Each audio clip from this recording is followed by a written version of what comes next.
দেরি হইল কেন? উত্তর দিয়ে যাইতে পারবে না। এটা হলো হুজুর সাল্লাল্লাহু আলাইহি সাল্লামের কথা। আটকে দেবে, সেখানে ফাঁকি ঝুঁকি চলবে না। সবই ম্যাজিস্ট্রেটরা ফাঁকি ঝুঁকি করে, ব্যারিস্টাররা করে, বক্তারা করে, তক্তারা করে, কিরস্তে করে, ব্যবসায়ী করে, আল্লাহর সামনে চুচারা জব্বায় তালা মেরে দিব। কেল লাগে এটা করলে মিথ্যা কথা খাটতো না, বললেই শেষ, উত্তর দিয়ে যাইতে পারবে না। তখনই হযরতে আয়েশা দাঁড়াইছেন। নবী আলাইহিস সালাম আয়েশার উস্তাদ, হাদিস শিখছেন, তাফসীর শিখছেন, এখন কোরআনের তাফসীর জিজ্ঞাসা করেন। আয়েশা বলেন, আয় আল্লাহর রাসূল, কোরআনে তো কইছে হিসাব ইয়াসিরা, হিসাব আছে, আর একটা শব্দ আল্লাহ বলছেন হিসাব ইয়াসিরা, আসান হিসাব। আপনি বলতেছেন জিজ্ঞাসা করলেই সে ধ্বংস হইয়া যাইব, আর আল্লাহ কইতেছেন আসান হিসাবও একটা আছে, আর আপনি বলেন মান্নু কিসাফিল হিসাব ফাকাদ হালাকা। দুইটাই তো আপনার কথায় আর আল্লাহর কথায় তো বেশ কম টাক্কর হয়ে গেল। এখন হযরত আয়েশাকে তাফসীর বুঝাইবেন কে? স্বয়ং মুহাম্মদুর রাসূলুল্লাহ সাল্লাল্লাহু আলাইহি ওয়াসাল্লাম। হুজুর বলেন, আয়েশা, হিসাব ইয়াসিরের অর্থ তুমি বুঝছো না, এখন মুফাসসিরের দরকার। আসান হিসাব, এটার অর্থ কি? আসান হিসাব প্রকৃতপক্ষে এটা হিসাব না। হ্যাঁ, আয়েশা তো বুঝা লইছেন কোরআন, তাই তো প্রশ্ন করলেন। এখন হযরত আয়েশাই বর্ণনা করেন আল্লাহ রাসূল সাল্লাল্লাহু আলাইহি সাল্লাম থেকে হিসাবে ইয়াসিরের তাফসীর কি। হুজুর বলে হিসাবে ইয়াসিরের অর্থ হইল হিসাব না, আল্লাহ শুধু দেখায় দিবেন ফাহুয়াল আরজু। আল্লাহ বলবেন গেছলেনি কেন? সুকুম্বুদের মতো বয়ে থাকবে, গেছলে না, পারত না, বুঝবো যে আসামে ধরা পড়ে গেছে।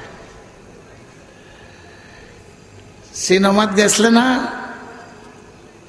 কথা কইত না। পিকনিকও গিয়া কোন বেটির দিকে চাইছিলে, কথা কইত না। একটা একটা করে ফাইল যা আছে আল্লাহ সব দেখাইবেন। বন্দা ডরাইয়া যাইব, বন্দা মনে করবো আর আমার উপায় নাই। জবাব দে, কন্যা সুখে কেড়ে চাইছিলে রাস্তা দিয়া, মৌলবীর বিরুদ্ধে কি কইসলে, ইমাম সাহেবের বিরুদ্ধে কে কইছে, সব কিছু বাইরে যায়।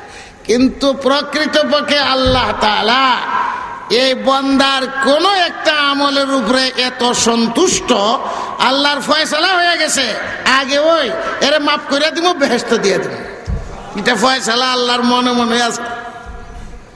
তবু আল্লাহ জিজ্ঞাসা করছে এটা করছিস না, এগুলো হে তো ডরাই আসিস, আমার আর বাঁচার উপায় নাই। এরপরে আল্লাহ তাআলা বলবেন বান্দা ডরাইছস, তোরে শাস্তি দিলাম না, তোরে বুঝাইলাম আমার কত বড় ইহসান তোর উপরে, এতগুলা পাপ গুনাহ অন্যায় তোর আছে, এরপরেও আমি তোর উপরে সন্তুষ্ট হইয়া সব মাফ করে দিলাম, তোর কোনো হিসাব কিতাব নাই, যা বেলা হিসাবে। আল্লাহ রাসূল বলেন এটার নাম হইল হিসাবে ইয়াসির, ফাহুয়াল আরজু। যদি আল্লাহ জিজ্ঞাসা করেন কেন এরকম করলে, এই কেন উত্তর দিয়ে কেউ যাইতে পারবে না। তো নবীর হাদিসও ঠিক আছে।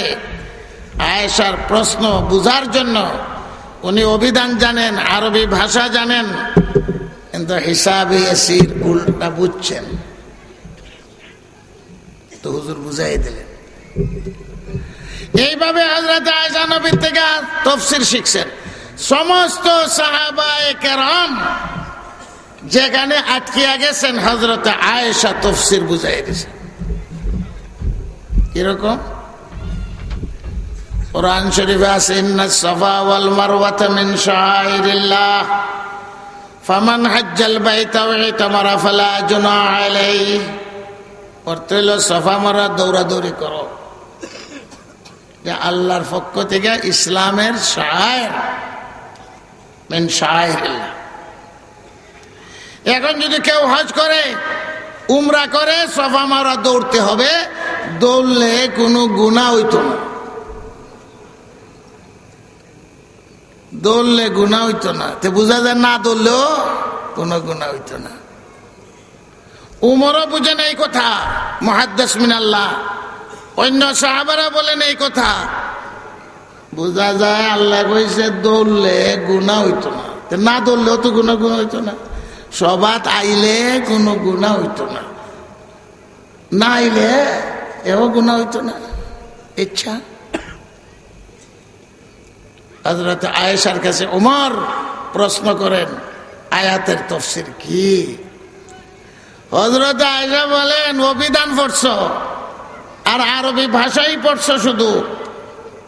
সবরে সম্বোধন করে বলেন, যদি সফা মারার দৌড় নফল হইতো, ওয়াজিব না হইতো, তো আল্লাহ তাআলা বলতেন ফালা জুনাহ আলাইহি আল্লাহ ইয়াত্তাওয়াব, লাম আলিফ একটা থাকতো। সব হয়রান হয়ে গেছে। আরে বাবা, আমরাও আরবি জানি, আমরা তো বুঝলাম না। যদি সফা মারার দৌড় ওয়াজিব না হইতো, তো কোরআনের আয়াত কেমনে হইতো? ফালা জুনাহ আলাইহি আল্লাহ ইয়াত্তাওয়াফা। কোরআনে আছে আইয়াত্তাওয়াফা। আইয়াত্তাওয়ার অর্থ সফা মারার দৌড়লে কোনো গুনাহ নাই। যদি দৌড়ার দরকার না হইতো, তো আল্লাহ কইতো না দৌড়লে কোনো গুনাহ নাই। আল্লাহ তো কইছে দৌড়লে গুনাহ নাই, আল্লাহ তো এই কথা কইছে না, না দৌড়লে গুনাহ নাই। অন্যান্য সব সাহাবা হয়রান হয়ে গেছে।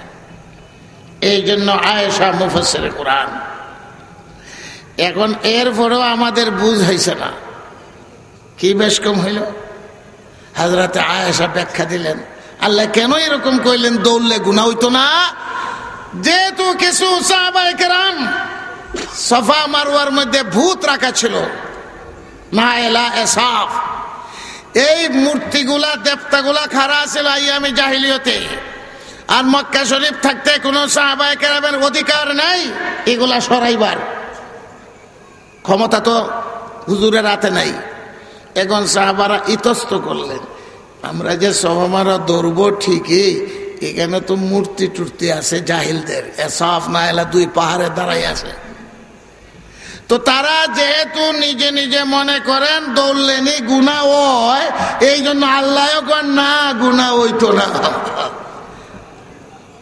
তারা ভাবতেছেন গুনাহ হবে, এই জন্য আল্লাহ কইছে গুনাহ হইতো না। এইটাকে মুখতাসরের ভাষায় মুক্তাজায়ে হাল বলে। অবস্থার পরিবেশ পরিস্থিতি না বুঝলে মুফাসসিরে কোরআন হইতে পারবে না। এটারে কয় পরিভাষা, মাহৌল। একটা দৃষ্টান্ত না শুধু দিলাম। সাহাবায়ে কেরাম আরবি জানেন, এরপর কোরআনের আয়াত বুঝতে ভুল করেছেন। কিরকম? হাত্তা ইয়াতাবায়্যানা লাকুমুল খাইতুল আবিয়াযু মিনাল খাইতিল আসওয়াদি মিনাল ফাজর। কোরআনে আছে কালা তাগা আর দলা তাগা। কালা তাগা, তাগা সুতা আর দলা। তো ফজরের নামাজ হইল কিনা ওয়াক্ত, সেহরির টাইম শেষ হইল কিনা, এই জন্য আঙ্গুলের মধ্যে এক আঙ্গুল খালা তাগা, বুড়ি আঙ্গুলে আর এক আঙ্গুলের মধ্যে দলা তাগা বাইন্দা ঘুমাইছেন। কতক্ষণ ভরে ভরে উঠতে দেখেন খালাটার দলাটা দেখা যায় কিনা, এইভাবে রাত কাটাইছেন। কোরআন শরীফে যে আছে খালা তাগা দলা তাগা, এটা আসল খালা তাগা দলা তাগা আল্লাহর উদ্দেশ্য না, এটা তো অভিধানে করতো। আরবি ভাষা অনুযায়ী তারা বুঝলেন ঠিক হয়, কিন্তু গলত বুঝছেন। সকালে গেছেন হুজুরের কাছে, হুজুর আয়াতের তাফসীরের আজকে আমল করছি। কিটা করছ? আদি বলেন যে আমি এক আঙ্গুল বানছি খালা তাগা আর এক আঙ্গুল বানছি ধলা তাগা। আল্লাহ কইছেন দুইটার বেশ কম যখন ধরা পড়বো তখন সেহরির টাইম শেষ। এই বেশ কম তো আর ধরা পড়ে না, সেহরির টাইম কবে শেষ হইয়া গেছে? কয় আমল কই যাইছি, খালা তাগার দলা তাগার বেশ কম ধরতে হইলে দরজা খুলতে হইব, সূর্য উঠতে হইব, এরপরে সুবে সাদিকের আরো বহু সময় যাইব। হুজুর সাল্লাল্লাহু আলাইহি সাল্লাম বলেন ওয়া ইন্না ফাসাদাতাকা লারিজ, বালিশের তলে তসলা বলে হ, তো কতক্ষণ ভরে ভরে বালিশ উল্টাইয়া দেখেন, এটা তো বাড়তি লাগবে, এমনি দেখা যাবে নাকি? তেমনি তো দেখা যেত না। খালা কোনটা আর তলা কোনটা?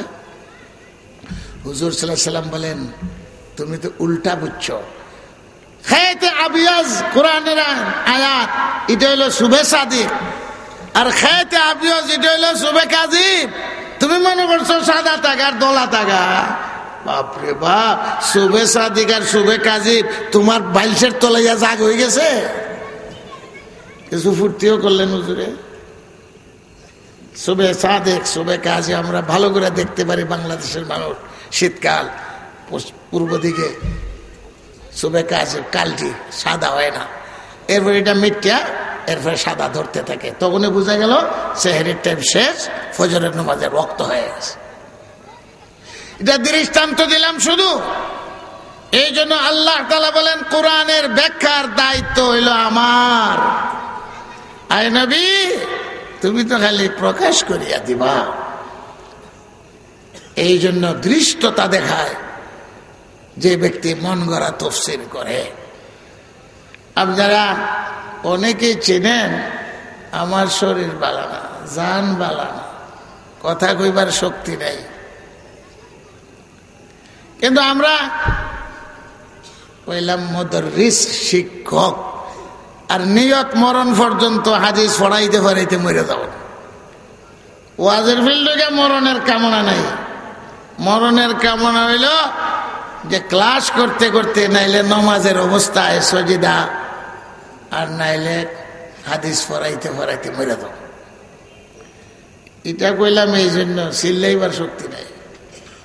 আর আপনাদের ওয়াজ হইল যারা চিল্লাইতে পারে এরা হইল বক্তা। এইভাবে কইলে কেউ শুনতো না। গিয়া হইবই মরা বেটারে কিতার লেগে দাওয়াত দিছে।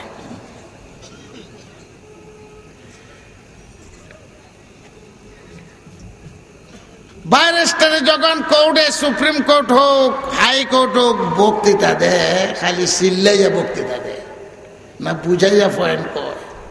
এটা যদি চিল্লায় আমরা বক্তার আল্লাহ, এটা কোর্ট থেকে বাইর করে দেব, তোর বাইরেস্টার বাড়ির যাও। প্রফেসর লেকচার দেয় ঘন্টাকে ঘন্টা,